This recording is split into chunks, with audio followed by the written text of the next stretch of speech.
First, let us understand what is the meaning of the word terrorism.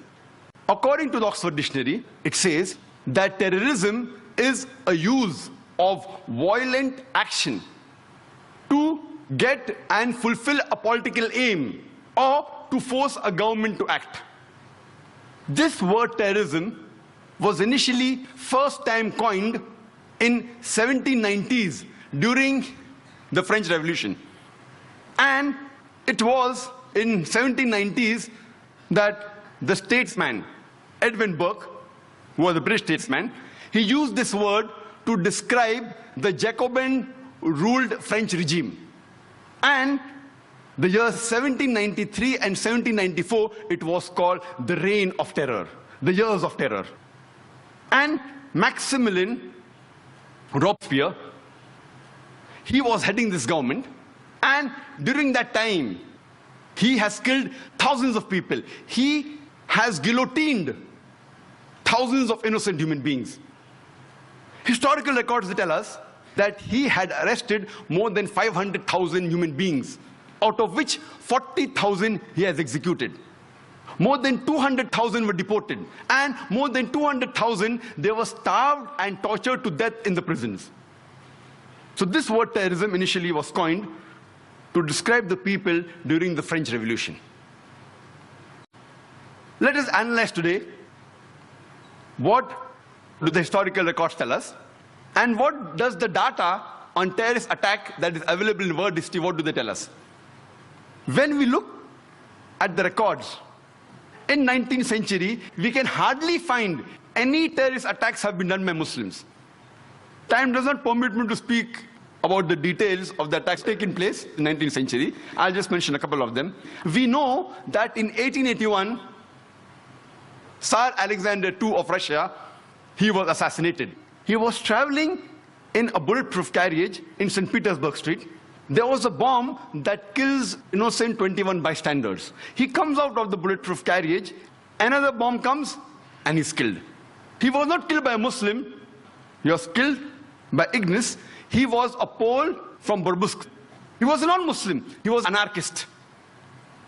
We know in 1886, there was a bomb blast that took place in the Haymarket in Chicago during the labor rally. And 12 innocent people were killed. One amongst them was a policeman by the name of Dejan. Later on, 7 policemen were injured and they died in the hospital. The people responsible for this act, they were not Muslims. There were 8 anarchists, all of them non-Muslims. When we analyze the record of the terrorist attacks that have taken place in the 20th century, we know from the historical records that on the 6th of September, 1901, the then president of USA, William McKinley, he was assassinated by an anarchist by the name of Leon. He was shot twice by Leon. He was a non-Muslim. On the 1st of October, 1910, there was a bomb blast that took place in the Los Angeles Times newspaper building, in which 21 innocent people were killed. The people responsible for this bomb blast, they were 2 Christians by the name of James and Joseph. They were union leaders. They were non-Muslims. We know that on the 28th of June, 1914, in Sarajevo, France, the Archduke of Austria, along with his wife, they were assassinated, which precipitated the World War I. The people responsible for this assassination, they were called the Young Bosnia. Most of them, they were Serbs. They were not Muslims. From historical record, we come to know that on the 16th of April, 1925, there was a bomb blast that took place in St. Nedelya Church in Sofia, the capital of Bulgaria, in which more than 150 innocent people were killed and more than 500 injured. It was the biggest terrorist attack that has taken place on the soil of Bulgaria. It was conducted by the Bulgarian Communist Party. They were not Muslims.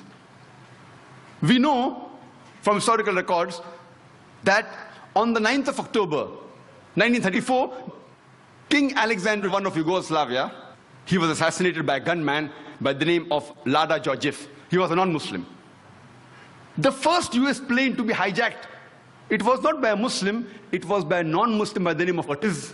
He hijacked the US airliner to Cuba, and he later on got their asylum. When we go to the records of terrorist attacks done, we come to know that in the year 1968, the ambassador to Guatemala, he was assassinated by a non-Muslim. In 1969, the ambassador to Japan, he was knifed by a Japanese, a non-Muslim. The ambassador to Brazil in 1969, he was kidnapped by a non-Muslim.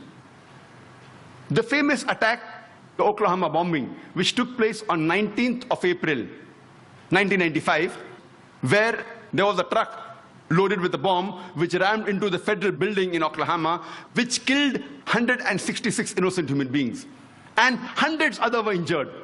Initially, it came in the press, Middle East conspiracy, for days together. Later on, they came to know it were two right-wing activists, Christians by the name of Timothy and Terry, who were responsible for the bombing of the federal building in Oklahoma. But when this news comes, it comes for a couple of days and then it vanishes. But before, for several days, Middle East conspiracy, Middle East conspiracy. After World War II, from 1941 to 1948, in a span of 8 years, 259 terrorist attacks were conducted by Jewish terrorists. By many organizations, Ignun, Stern Gang, Haganah, and we know of the famous bombing of King David Hotel, which took place on the 22nd of July, 1946. They were conducted by Ignun under the leadership of Menachem Begin, in which 91 innocent people were killed, out of which 28 were British, 41 were Arabs, 17 Jews, and 5 others. The Ignun group, they dressed up as Arabs to show as though Muslims did the bombing. And the person responsible was Menachem Begin. And it was the biggest terrorist attack against the history of British Mandate, in which 91 people were killed. And at that time, Menachem Begin, he was called as terrorist #1 by the British government. Later on, after a few years, he becomes the Prime Minister of Israel. And later on, after a few years, he gets the Nobel Prize for Peace. Imagine, a person who has killed hundreds and thousands of innocent human beings becomes the Prime Minister of Israel and later on gets the Nobel Prize for Peace.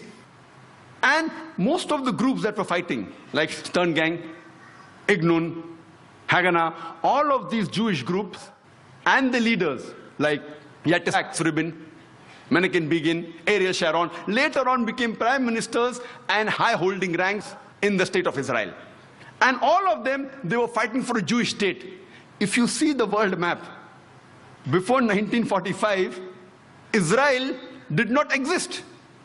Israel didn't exist. These Jewish groups, they were called as terrorists by the Britishers. They fought for a Jewish state.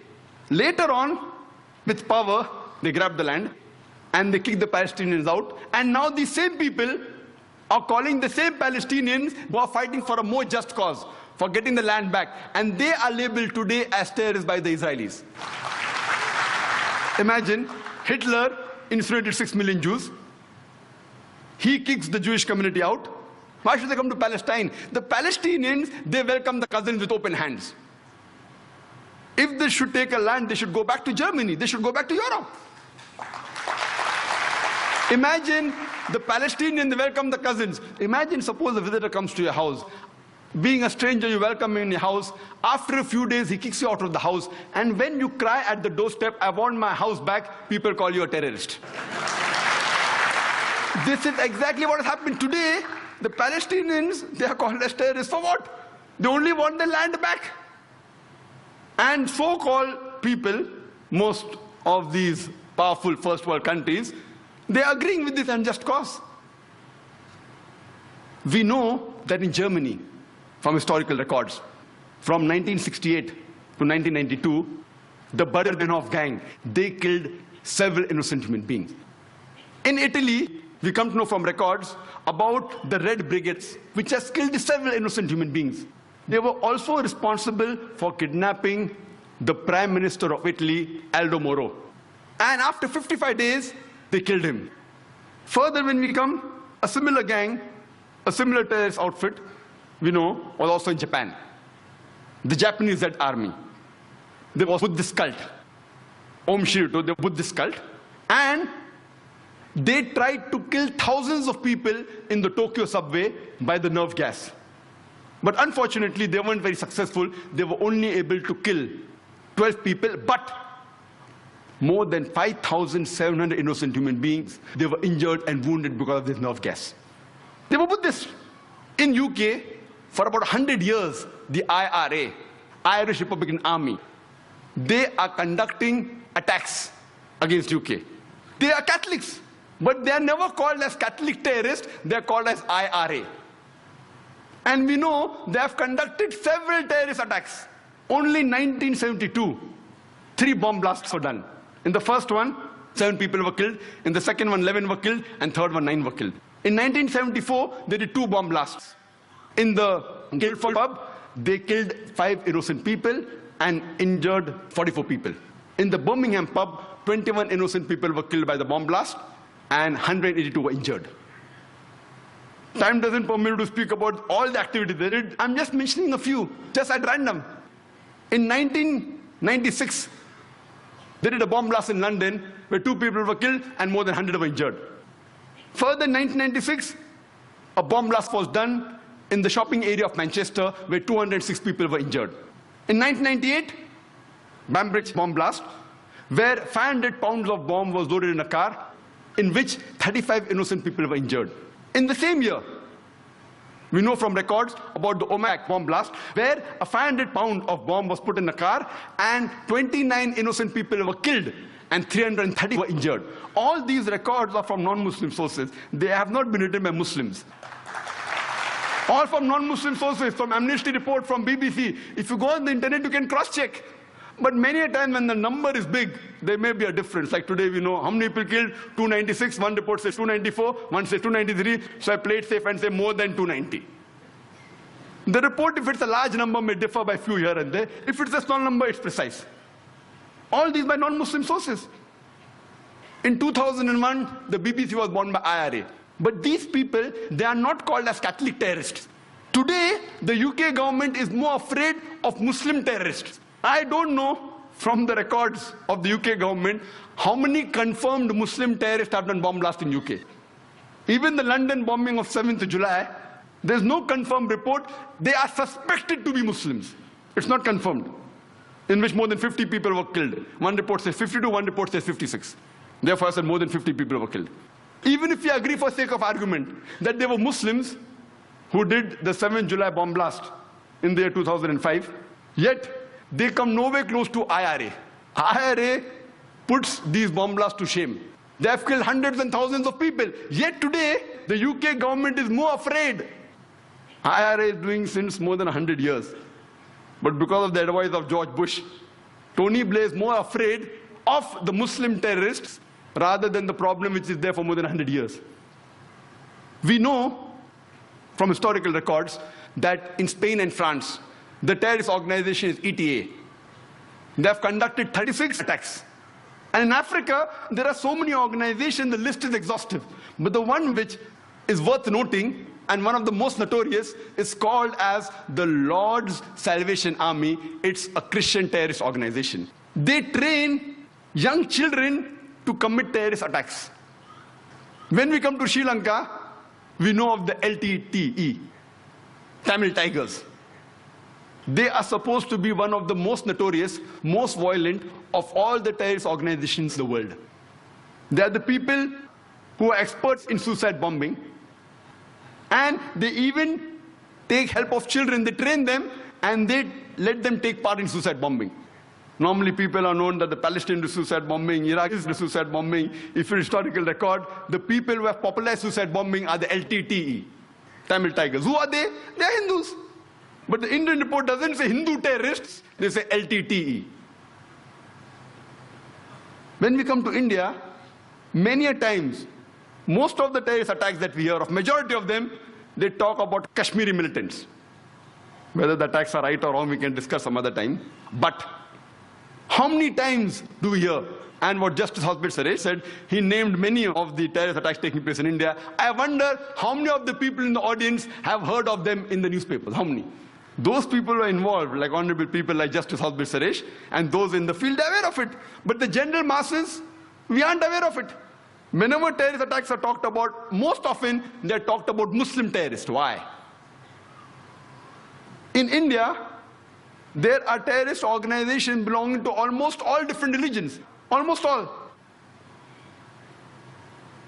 We know of the Sikh terrorist organization, Bhindranwala Group, in Punjab. We know that the Indian government, on the 5th of June, 1984, they took over the Golden Temple, in which 100 human beings were killed.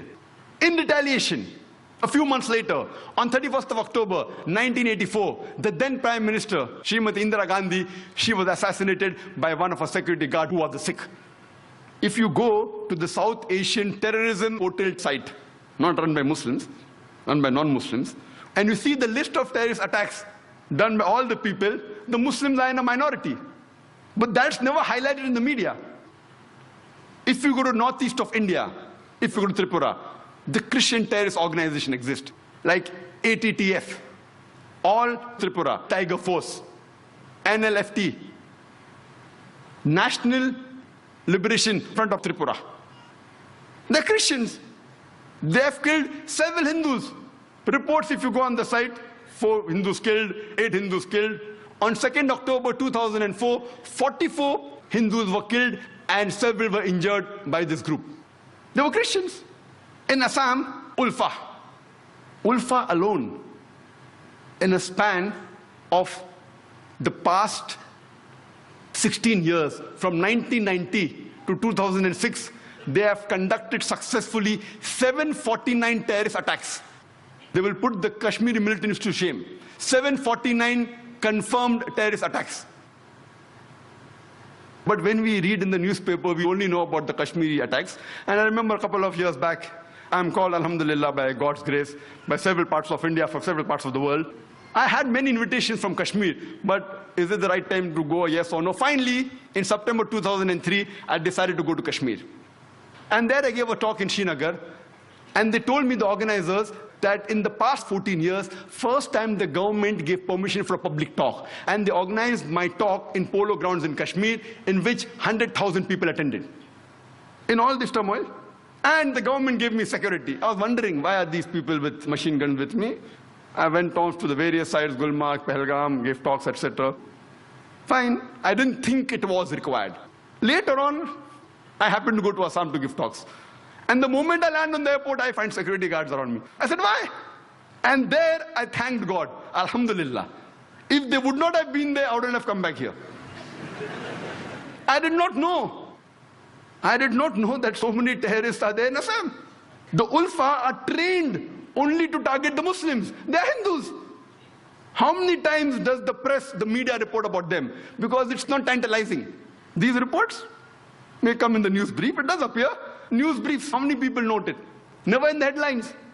In news briefs. Amongst the organizations, terrorist organizations, the Naxalites.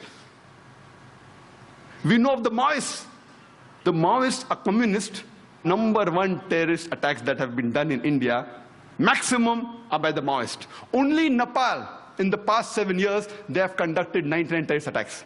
And out of the 600 districts in India, according to the Indian government, according to the site on terrorism, they say that they are present in 150 districts of India. They have done terrorist attacks in 1/3 parts of India. #1, if you compare the people they have killed, the attacks they have done, compared to the Kashmir militants, it's no way comparable. The Maoists are a bigger danger for India, but yet we find that the government is more afraid of the Muslim terrorists. Why? The reason is George Bush. Just a couple of days back, on the 9th of September, an article came in Times of India, not on the front page, inside, but quite a big article, that 875 rockets, a haul of ammunition, 875 rockets, which were supposed to be supplied to the Maoists, they were intercepted.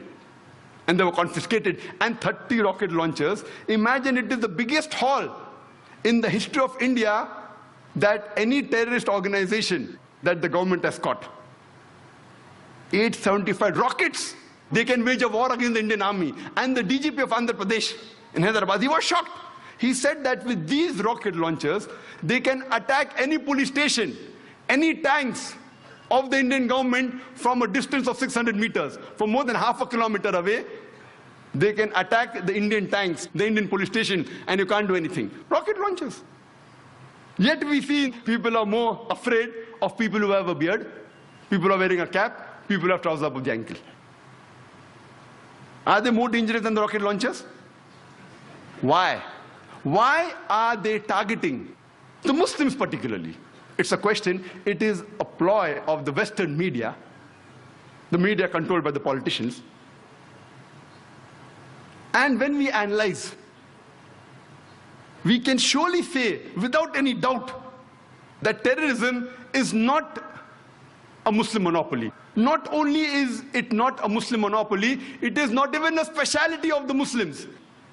It is not even encouraged by Islam. It is prohibited in Islam. I, being a student of comparative religion, I cannot say that all the religions say that you should not kill innocent human beings. But I can surely say that most of the religions, the majority of the religions, if you read the scriptures, they say that you should not kill innocent human beings. And the leader of all these religions is Islam. Islam says, it's mentioned in the Quran, in Surah Ma'idah, chapter number 5, verse number 32. The ayat, the verse which was recited by the Qari, it says that if anyone, whether Muslim or non-Muslim, kills any other human being, whether Muslim or non-Muslim, it is as though he has killed the whole of humanity. I know of many religious scriptures which say that you should not kill innocent human beings. But Quran does not only say that, it says that if anyone kills any other human being, unless it be for murder or for creating corruption or for spreading mischief in the land, it is as though he has killed the whole of humanity. Quran goes a step further and says that if you kill any innocent human being, it is as though you have killed the whole of humanity. I don't know of any religious scripture which says that if you kill any innocent human being, it is as though you have killed the whole of humanity. And further, Quran goes on to say that if you save any single life, any single human being, it is as though you have saved the whole of humankind. Islam is derived from the Arabic word salam or salam, which means peace. It comes from the Arabic word silm, which means to submit your will to Almighty God. Islam, in short, means peace acquired by submitting your will to Almighty God. Islam condemns all forms of terrorism, all forms of acts which kill innocent human beings, irrespective whether it's 9/11, where the Twin Tower attack, or the 7th of July, where more than 50 innocent people were killed in London bomb blast. The New York Towers, more than 3,000 people were killed. In the London bomb blast, more than 50 were killed. Or whether it be the serial bomb blast in '93 of Bombay, where more than 250 people were killed, or the bomb blast that took place recently on the 11th of July, 2006, where more than 200 people were killed, are to be condemned. It is prohibited. You cannot justify killing of any innocent human being. Many Muslims, many a times, to appease the government, they put a full stop there. I never put a full stop here. I continue and say, we also have to condemn the thousands of Afghanis that have been killed in Afghanistan, the thousands of innocent people that have been killed in Iraq, the thousands of people that are killed in Gujarat, the thousands of people killed in Palestine, thousands of people killed in Lebanon. We can't put a full stop. Who are you afraid of? All sorts of terrorism in which innocent human beings are killed have to be condemned, whether done by Muslims or non-Muslims. We don't have records that 9/11 or 7 July or the recent serial bomb blast in the train confirmed record done by Muslims. It is just a hypothesis. But irrespective, after we come to know the truth, whether it's done by Muslim or non-Muslim, it is to be condemned. It is prohibited. We know that most of the religions, they don't preach that you should kill innocent human beings. Terrorism is not the monopoly of any religion. It is not. But when we analyze, we have terrorists that claim to profess certain religions. And when we analyze, they are from all types of religions. We have Christian terrorists, we have Catholic terrorists, we have Jewish terrorists, we have Hindu terrorists, we have Muslim terrorists, we have Buddhist terrorists, we have Sikh terrorists professing very different faiths. But most of the religions, they condemn the killing of innocent human beings. And when we do a survey, that though we know that religions don't encourage killing innocent human beings, when we do a survey and try and find out that the people that have killed the maximum innocent human beings, which religion do you profess? Number one, the human being that has killed the maximum innocent human beings. Who is he? Who is he? Hitler. He has incinerated 6 million Jews. And indirectly, if you count all the people killed in the World War II, 60 million people. Number one, was he a Muslim? He was a Christian. Joseph Stalin, called as Uncle Joe, he has estimated to have killed 20 million human beings. He has starved 14.5 million human beings to death. When we go to China, Mao Zedong, he has killed 14 to 20 million human beings. He was a non-Muslim. He was not a Muslim. We know from records that Mussolini, in Italy alone, has killed 400,000 human beings, innocent human beings.